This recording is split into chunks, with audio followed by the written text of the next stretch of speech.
we're changing how people think about the game. We want people to play for a lifetime, and that's really our mission, is for everybody to play and grow the game.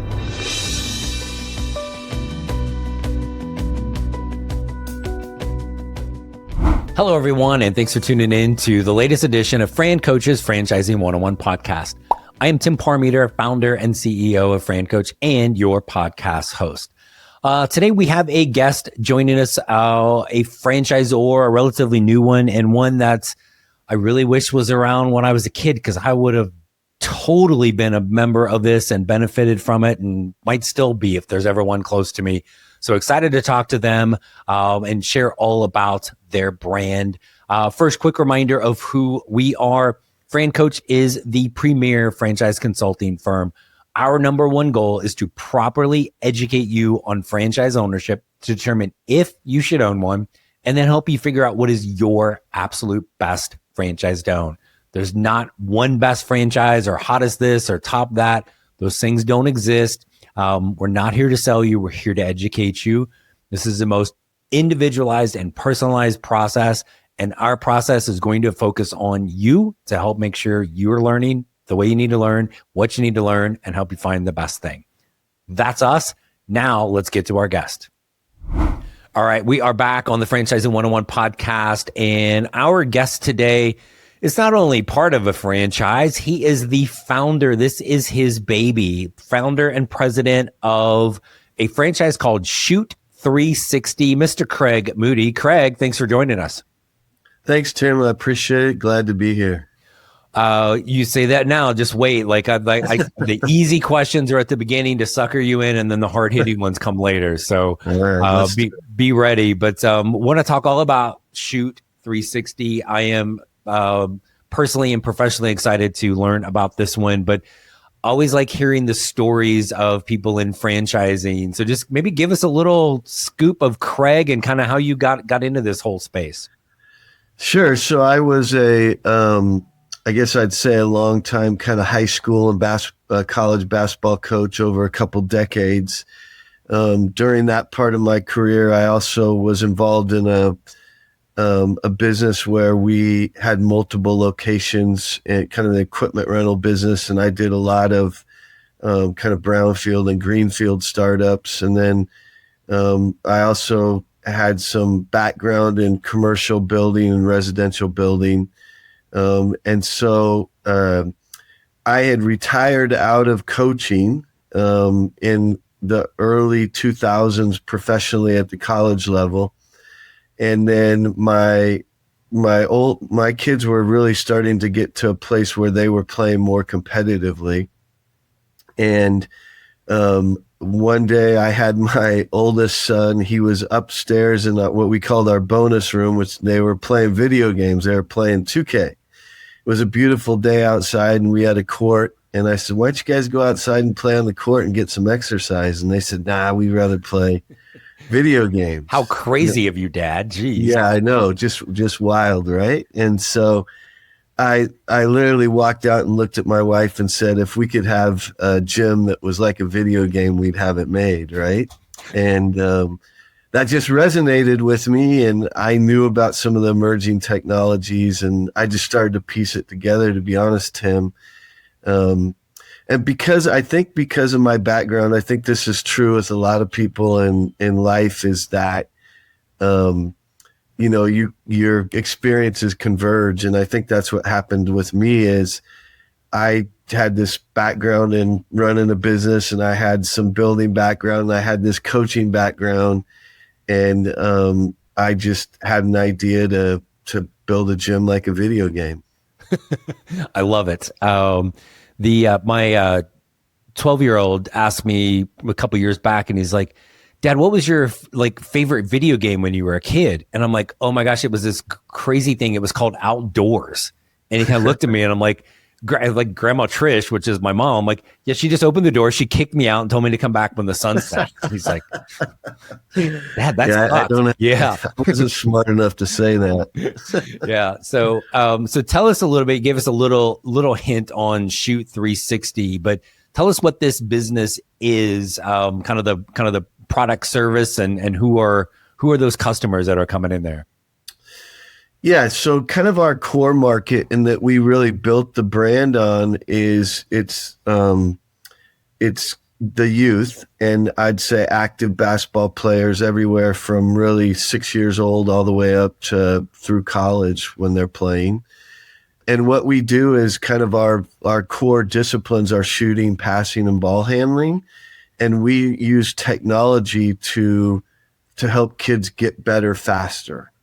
And it'd be the easiest way for me to say it. Our core technology is machine vision, and we track the ball. And like in shooting, there's three elements that matter in shooting at the rim. It's arc, depth, and left, right. And we have above the baskets, we have 75-inch screens, and we have what we call splash meters on there. And as the kids shoot, as the players shoot, it gives them automatic instant feedback on where they are, arc, depth, and left, right. And so the important thing is the splash meters have what we call a splash zone.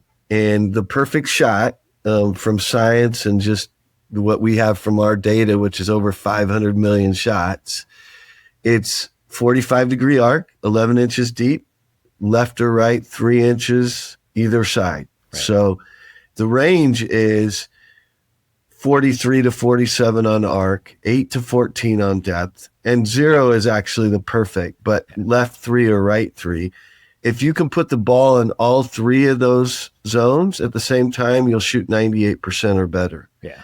And so you can imagine from muscle memory, if you're getting that feedback immediately, if you're shooting it high, you just shoot it low on the arc, lower, slow, higher. Arc depth is shorter or longer, and left, right. So it's easy to kind of dial it in. And then our coaches work with the mechanics to get it right.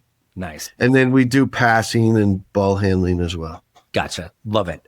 So like there's a lot of things out there now from a golf standpoint, or even just watching golf on TV and the TrackMan, right? Being able to see that. But from a shooting perspective, back when I was a kid and playing all high school and college, it was basically like I knew depending on how far I had to chase the miss, right? Like whether it was off one way or the other. But and you've got the technology and everything where it's like literally you just stand there and just get the repetition over and over and have that immediate feedback of where you're off, and having a coach there also. It's not just, hey, I'm off, but how do I fix it? You've got That's coaches right. that are there helping them make those adjustments as well, it sounds like, correct? Yeah. Mm-hmm. And we usually will spend, around 10 minutes with each player as they come in. And if they want more attention, they can buy personal training from us as well, where they get 30-minute sessions where it's very focused and individualized. Gotcha. Which I was just going to ask. So when people, so we can do a full-on personal training, but if you're not doing that, walk through that experience. Let's say I want to make a comeback, right? And I'm going to come in there, work on my shot. We'll focus on the lack of athleticism later. But what's that experience like for me as I come in as a customer, and to what that looks like? Yeah, sure. So we're a membership-based model. So you would come in with a membership, and you have an app that you can schedule on. You'd schedule for an hour, and then a half hour typically is passing and ball handling, where you're in front of a 10-foot wide screen, 8 foot high, and it's glass, but you can pass against it. And then there's ball handling drills that you're taking through. There's passing drills, and there's also passing games that you play as well to work on left, right, head up, all that, reaction time. So you'll spend 30 minutes there. Then when you get done, you'll transition to a shooting court and spend 30 minutes getting shots up, which typically that's 250 to 300 shots, 350 shots of really good feedback, which helps you progress faster. Gotcha. Love it. And I also love the fact that you actually, make the kids go through that pesky ball handling and passing first before vegetables, right? before they get to shoot with that. And so then the membership's based on membership, how often they can come in, I'm guessing, right? That's right. Yeah. So most of our memberships are unlimited, though we do have packages now that are 8 sessions or 4 sessions, but typically we see most people kind of anchoring to the unlimited. Gotcha. Okay. So cool. So, and then,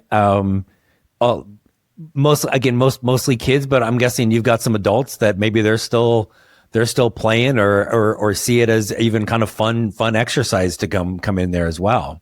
For sure. Yeah. We have several locations that have, I wouldn't say a significant adult population, but they have some adult members, and we're actually building a whole program around adults. We've recently built what we call shooting leagues, and I think this is informative too. One of the things our technology does is, because we want kids to compete against each other, is we do that with leaderboards, but we also do that with in-facility and virtual competition. So you can be in Arizona and play me in Portland, or you can be in New York or play somebody. Let's go, Craig. Game on. Yeah, exactly. So, and we've shifted that not only from individuals, but we're doing it with teams. Okay. And so we built what we call a shooting league that we recently launched, and it's 3 players in a shooting court, and they're rotating inside the court, shooting different lengths of shots. So we call them 3-pointers, 2-pointers, 3-pointers, and 5-pointers. Okay. And you'll remember the old NBA Jam game. They can get on fire where their points are double. Right. They can hit streaks. They can get cycle bonuses. We send a money ball down, and all the stats are up on the screen. And the teams that you're playing, you can see them rotating as the score changes. So it really is a lot of a blast. And what the analogy that I like to use is what pickleball was to racquetball sports. You know, there were 18 million people playing tennis. There's already 40 million playing pickleball. Right. It's because people age out of the traditional sport. And in basketball, which is much bigger than racket sports, there's 175 million basketball enthusiasts in the U.S. alone. Only 25 to 28 million are playing recreation competitively. But all these other people have typically retired out of the game because of the rigors of the sport. Yeah. And we're giving them a way to come back in off the sidelines and play again. Yeah. We're really excited about it. The reception has been outstanding so far. No, that's cool, because you're right. Like, not in a million years am I going to go play pickup basketball at my age, nor have I in probably 20 years.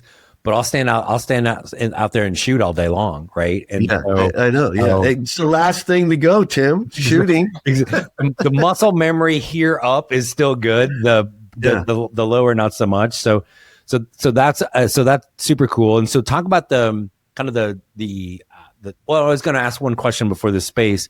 Mm-hmm. You talk about the stats. It also, I'm guessing, is there for those members. I come in today and I shoot, 100 3-pointers and I make 50 of them. Great. I have that kind of tracking to see maybe a month from now, am I doing better, worse, whatever. All of that's right. Kind of in there too, right?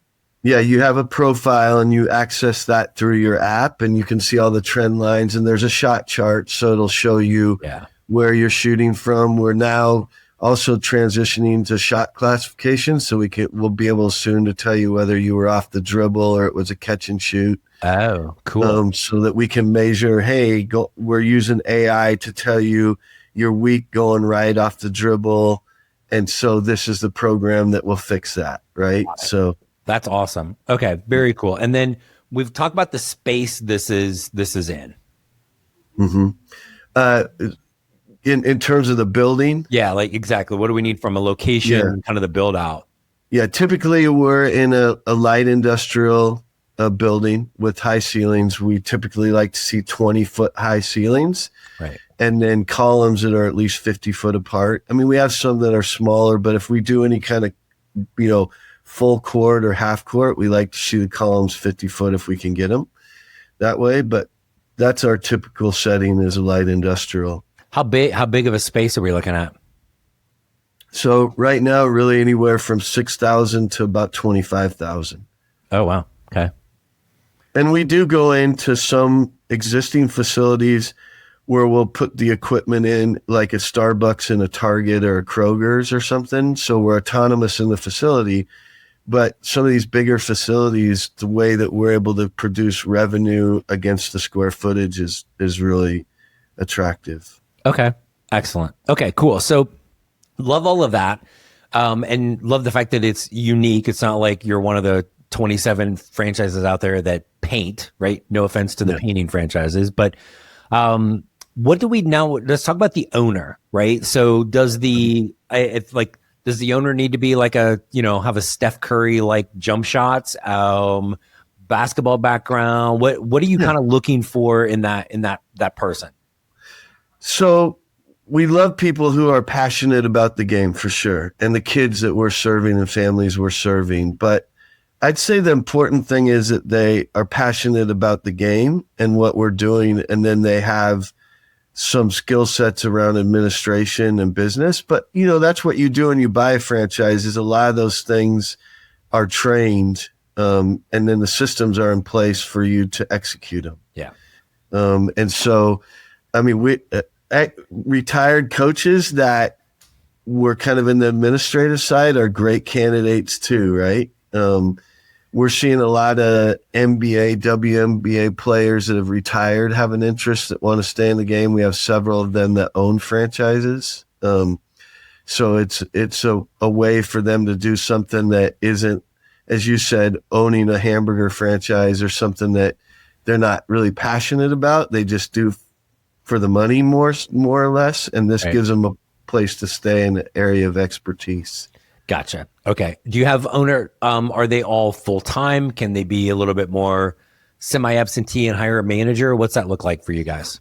Yeah, we prefer that they are in the facility full time, but we do have some that operate with just a manager and they're semi-absentee. Okay.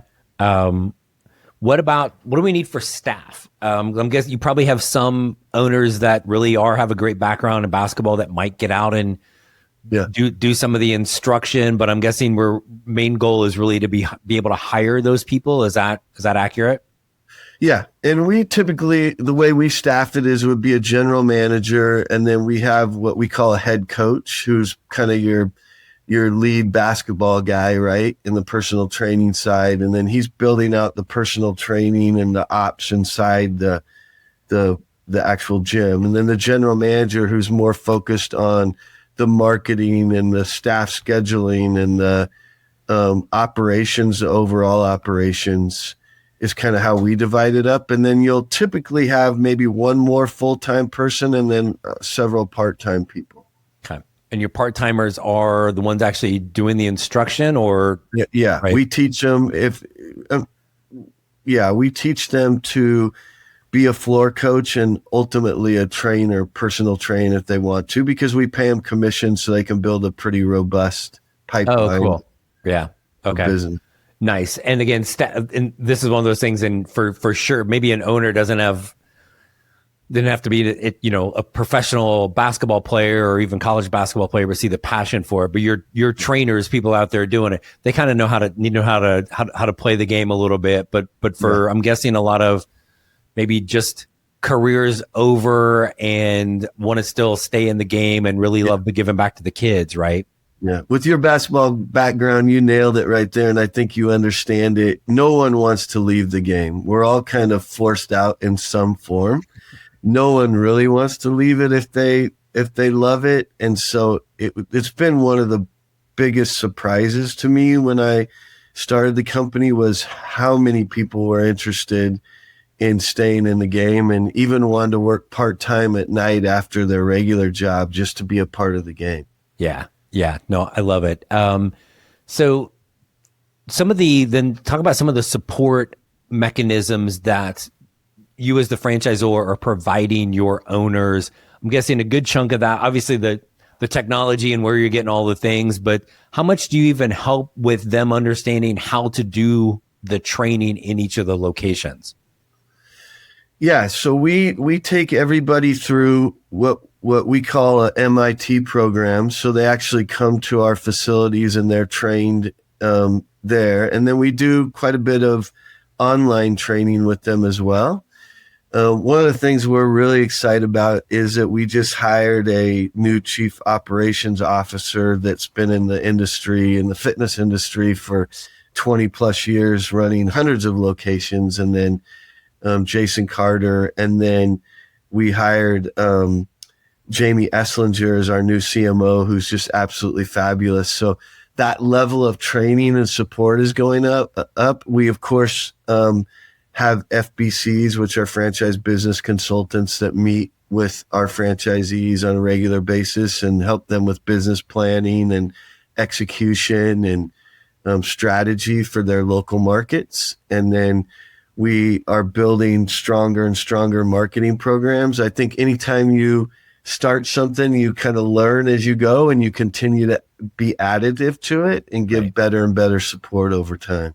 Yeah. So which marketing is one of the things, right? You're going to have things in place to help them create a marketing strategy plan, where to spend the money, all of that to get people there. But I'm guessing you also need owners that are comfortable getting out in the community, the schools, the club teams, things like that, to kind of create the awareness of that this exists, correct? Yeah, you nailed it again. Like I would actually tell you that's probably the biggest thing that an owner can do is because we're technology based and people don't, we're kind of a new thing in sports. Yeah. I mean, technology in sports is rapidly coming together, but you do have to get out in the community and let people know you're there. You can't just open the door and you've got a McDonald's sign and they drive by and drive in. Yeah. You got to go share with coaches what you're doing. I mean, and it's relatively simple. 10 years ago when I started, a little more difficult because sports and technology weren't quite as far along, and especially in basketball. But now 29 of 30 NBA teams use our tech. So it's not a stretch to say, as a coach, you should get your kids in here because Steph Curry's using it every day. Right. Yeah. So it's the ultimate mic drop. No, let's rat out which NBA team that didn't make the playoffs last year is not using this. That didn't make the playoffs. I know. I'm going to guess. I'm just guessing that if they weren't using it, they probably didn't make the playoffs. No, they made the playoffs. Oh, okay. And yeah. I probably would get in trouble if I did that. So no, you're all good. But it's kind of a good little mic drop thing. And I'm guessing the coaches, whether it's at the high school or, like everybody wants to play whatever sport, you're all out there playing club. So you're getting game, but you're really not working on your skill set all that much. And especially in basketball, every coach is like, did you get your shots up today? Yeah, sure. I got some of them up. But if you can come in for 30 minutes or an hour and like have that targeted experience, I'm going to guess the local coaches are pretty good proponents of getting their kids over to be members, right? Yeah. It varies a lot. But overall, yeah, it's accepted. I think the biggest disconnect for us, in the US about basketball is, and maybe it's not just basketball, but especially in basketball, is this idea that if I play more games, I'm somehow going to get better. You're just doing the same bad habits over and over and over. Yeah. It's where, people want to know, well, why are the Jokic and all these different players coming over to the US? And now, where it was 5% of the NBA 10 years ago, now it's 30% of the NBA. It's because Europe spends so much more time on skill. Yeah. And we haven't really given kids a way to do that, because we're so interested in playing games. And so then what happens is we have a lot of kids dropping out because they're so frustrated. Yeah. And building skill and building confidence and doing something well, you can take it on the court, and now you're going to stay in the game longer. Yeah. And I'm sure you've got over the years, you've got examples of kids that have come in and been members and gone on and gotten scholarships and done all of those things. Right. I always think it's the story that I feel probably gets forgotten. And I'm sure you've got a ton of these too. In sports related things is, what about little Timmy that maybe didn't make the team last year or was on the team and didn't play a lot and came in and really actually took the time to work on his skill maybe he didn't get picked for the club team, but he's in there actually like getting 350 shots up multiple times a week and improving everything, then comes back the next year and everybody's like, dude, what happened to you? I'm like, well, I was actually, Exactly. 360 working on my game. Right. Yeah. So I think they always think of the top end kid, but man, just being able to, not everybody's going to get a scholarship. Not everybody's going to be professional athlete in anything, but just having a better experience, even growing up through school, is a huge accomplishment for kids. And this is really giving them that opportunity. Yeah, I mean, I can tell you story after story, but I think you're right. One of the things we tell our franchisees and new people all the time is when you play on a team, generally speaking, it's the coach's, I guess, responsibility to try to win. Right.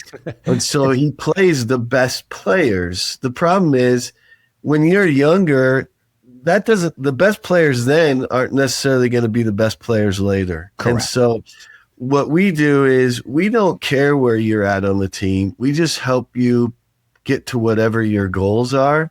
And because we have this competition in our facilities where you can play 1-on-1, you can play 3-on-3, use the technology to compete and playing games, you always are getting better through the levels of competition. And we have a lot of kids that maybe don't play into high school that will stay with us because they just love the way that they get the exercise. They are competing still. They just love the game, but maybe they're not equipped or don't have the time to play at a varsity level basketball. Right. Yeah, absolutely. And because it is just there is a fitness component of it, and anything that is getting kids off their butts and doing something physical, and same thing for adults, right? It's always a challenge to be able to do that. And like sometimes the treadmill, you're like, nah, right? I don't want to do that, but hey, I can come in here and get some shots up and break a sweat and do something that's kind of fun. Why not? And I would guess, I don't know if this is accurate or not, but the adults that you have as members probably also have their kids as members. A lot of them. Yeah. A lot of them. And, Tim, we launched our adult programs as a pilot in our Taiwan location, and we're already 45% of the members are adults. Oh, wow. That's awesome. We see it because why shouldn't you be able to play basketball in some form your entire life? Like, I mean, you said earlier, the funnest part is shooting. And exercise is way more fun with a ball. I'm just telling you, it just is. I mean, I don't care if it's a soccer ball or it's a baseball or whatever, volleyball or basketball. It's just more fun when there's a ball involved. Yeah. You and I might be a little biased on that, but I definitely agree with that. Like I always kind of flip it around when you're talking to potential candidates about this, and they're getting all excited along the way. There's always usually with each brand one or two things that are the consistent like concern, right? What do you hear like, oh, this sounds great, but I'm concerned about this. What's this for Shoot 360? Well, generally it's always someone else can open another gym. Yep. That's the first one. But the good news about that for us is we have over 30 patents. So you can't just go down and copy us. Right. The second one is, because we're not real well known, how do I build my business? Right. And the other thing that we're working really hard on, if I'm, completely transparent about, is utilization. And that's because during the school year, we're busy from 3 to 8:30 or 9. Right. With adding the adults into the equation, it gets the utilization up and it transforms the franchise. Yeah, absolutely. What, how much, if any, like, do you see any seasonality to the memberships, right? We're rolling into basketball season now. So are there going to be kids that maybe don't come because they are in season, or is this still a great way for them to step away from practice in the games to actually work on their game? Yeah, no, there's definitely a little bit of a lull in the high school kids because high school coaches keep them really busy, as they should. Yeah. But what's interesting is if you look across the U.S., in the youth markets, right when the high school season's starting, the youth is starting to practice and looking at tournaments and all that. Well, they don't get 5 days of practice. Right. So we're a great way for them to come in and augment what they're getting in practice time. There's a lot of places in the country where they only get 1 or 2 days of practice. Right. And then they'll play 1 or 2 games. And generally those games are on the weekend and they're kind of together in the same day or on the same weekend. So kids being able to come in and get shots up and work on their ball handling and passing, that's when we pick them up. And then the summer, it's busy for everybody. Yeah, love it. And we've got about 50 or so of these around the US up and running right now. Yeah, I think we're going to hit 60 this month. Nice. Yeah. Very, very cool. Yeah. And that's globally too. So we do have 1 in Taiwan, 1 in Europe, and 2 in Canada now. And we're expanding rapidly there, but those are kind of the numbers right now. Excellent. Cool. Well, Craig, I'm going to throw one last question at you, and thank you for all of this, but what's maybe one other thing we haven't talked about that you're like, oh gosh, everybody needs to know this about Shoot 360? I think I just go back to the adult side. We're building out the fitness side of adults too. So it's more of the play, train, and have fun part of it, where we talk about our platform as basically an experience platform, a train experience platform. And so we're able to use the software to create whatever environment we want, whether it's just pure gaming or it's training or whatever we want. So we're building, think about CrossFit, we're building this platform where adults can come in and go like through a JV practice like they went through, but they're using our technology and they're in a team environment and they're playing together and they're practicing together. And we do that in different levels. So if you really start to advance, you could get to one of our elite levels and play with guys who are more serious. But yeah, it's super fun. I would just say to everybody, we're changing how people think about the game. We want people to play for a lifetime. And that's really our mission, is for everybody to play and grow the game. I love it. Craig, I can't thank you enough, man, for coming on. Glad we were able to connect and learn a whole bunch about Shoot 360.